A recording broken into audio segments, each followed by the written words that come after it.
সুপ্রিয় দর্শক, এখন আমরা অবস্থান করছি নারায়ণগঞ্জের ভিক্টোরিয়া হসপিটালে।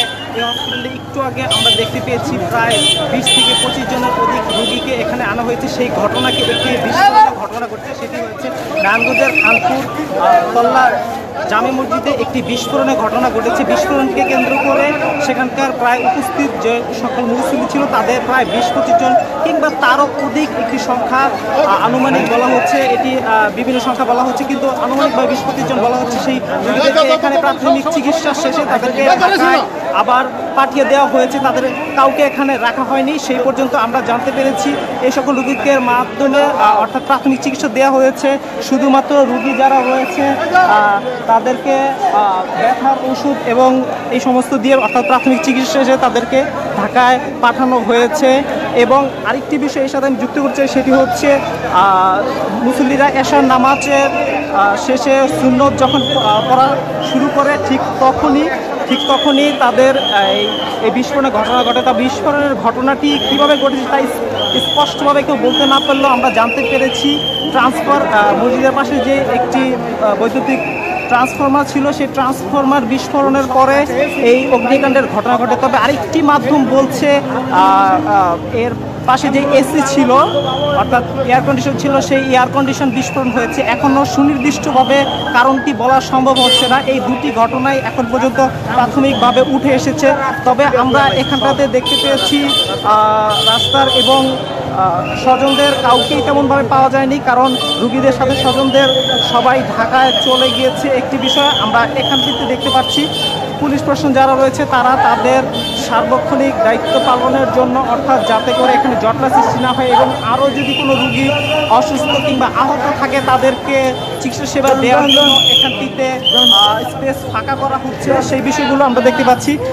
ইতিমধ্যে আমরা কয়েকজনের সাথে কথা বলেছি, তবে চিকিৎসকরা যেটি বলেছেন, আমরা দুজন চিকিৎসকের সাথে কথা বলেছি, তারা পর্যন্ত 20 থেকে 25 জনের মতো রুগীকে আনুমানিক, কারণ তারা স্পেসিফিকলি এই সংখ্যাটি বলতে পারছে না, এতজনের মতো রুগীকে তারা প্রাথমিক চিকিৎসা দিয়েছেন এবং প্রাথমিক চিকিৎসা শেষে তাদেরকে ঢাকায় পাঠানো হয়েছে। তবে যারা প্রত্যক্ষদর্শী রয়েছে অর্থাৎ ঘটনার পরবর্তীতে তাদের কয়েকজনের মাধ্যমে আমরা কথা বলে একটি বিষয় জানতে পেরেছি, সেটি হচ্ছে অগ্নিকাণ্ডের ঘটনায় অনেক অবস্থা আশঙ্কাজনক, কারো চামড়া খসে পড়ছে, এইরকম অর্থাৎ ভয়ঙ্কর কিছু তথ্য উঠে আসছে।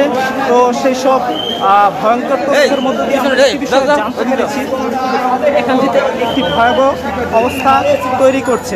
তো সেই অবস্থান থেকে আমরা যা বলছিলাম, ভিক্টোরিয়া হাসপাতালের অবস্থা একেবারেই ফাঁকা।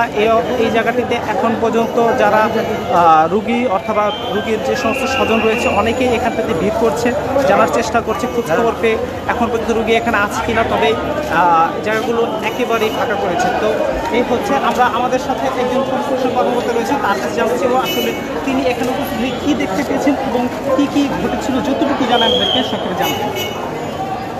আমরা এখানে আজকে একটা ভিকটিম নিয়ে আমরা ফতুল্লা থানা নিয়েছি। তখন আমরা দেখতেছিলাম যে অল্প বিভিন্ন বাহন দিয়ে পুরো গায়ে চামড়া চলা বিভিন্ন রকমের বিভিন্ন রোগী বিভিন্ন বয়সের এরা নিয়ে আসতেছিল এবং ডাক্তাররা প্রাথমিকভাবে কি মলম বা বিভিন্ন পাউডার টাউডার পোড়া ঘায়ে যেগুলো দেয় স্বাভাবিক, মানে প্রাথমিকভাবে এগুলো দিয়ে তারা উন্নত চিকিৎসার জন্য ঢাকা মেডিকেলের বার্ন ইউনিটে রেফার করে। ঢাকা মেডিকেলের পাঠানোর জন্য আমরা হেল্প করছি। এই নিয়ে আর কি এছাড়া অন্য কোনো ঘটনা বিবৃতি, কোনো ধরনের ক্ষতিকর ঘটনা, কারো কোনো অভিযোগ ছিল কিনা স্বজনদের? না, স্বজনদের এখন ওই ধরনের কোনো ইয়ে পাওয়া যায় না, অভিযোগ পাওয়া যায় না। তো আমরা যে বিষয়টিগুলো বলছিলাম, এখন পর্যন্ত নারায়ণগঞ্জে বার্ন ইউনিটের কোনো চিকিৎসা নেই বলে আমরা জানতে পেরেছি এবং স্বজন যারা তাদের মধ্যে একটি আক্ষেপ দেখা দিয়েছে, তারা বলছেন কেন নারায়ণগঞ্জের মতো এত বড় একটি ধর্নাত্মক জেলাতেও কোনো ধরনের অর্থাৎ সর্বাত্মক চিকিৎসার সম্পূর্ণতা নেই, এই বিষয়টি তারা প্রশ্ন তুলেছেন এবং আক্ষেপ করেছেন। আমরা ইতিমধ্যে কয়েকজন স্বজনকে এই বিষয় দিয়ে অনেকটা কান্নাকাটি করতে দেখছি, আক্ষেপ করতে দিয়েছি। তো এই অবস্থা থেকে আমরা যেটুকু বলতে পেরেছি, তো সেই অবস্থাটুকু আপনাদেরকে জানালাম। এখন পর্যন্ত এই ছিল আমাদের কাছে সার্বিক সর্বশেষ সংবাদ। পরবর্তীতে আবারও কোনো কথা হলে আবারও লাইনে যুক্ত হবো। আরিফ হোসেন কনক, নিউজ নারায়ণগঞ্জ, ভিক্টোরিয়া হাসপাতাল।